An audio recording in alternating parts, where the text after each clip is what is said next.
कर्माट होता महाराज, ठीक आहे ना.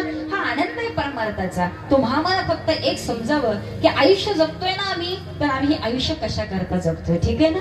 आयुष्य जगत असताना कोणी स्वतः करता जगतो, मी मगाशी बोलले, कोणी इतरांकरता जगतो. मायबापू काही जणांना आयुष्य कशासाठी जगायचे हे सुद्धा समजत नाही. अख्खा आयुष्य निघून गेलं, आपण आयुष्यभर काय केलं याचाही विचार मायबापू लोकांच्या मनामध्ये येत नाही. हे मी का सांगते महाराज, तुकोबराय सांगतात, आयुष्य जगत असताना प्रत्येकाने आपल्याकडे लक्ष द्या बाबा.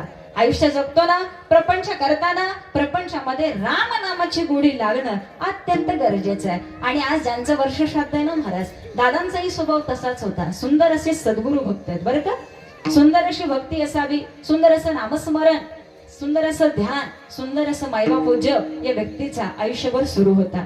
काही कालावधी जरा वेगळ्या पद्धतीने निघून गेला मायबापू. काही कालावधी हा संसार करत करत परमार्थ करण्यामध्ये निघून गेला. असं व्यक्तिमत्व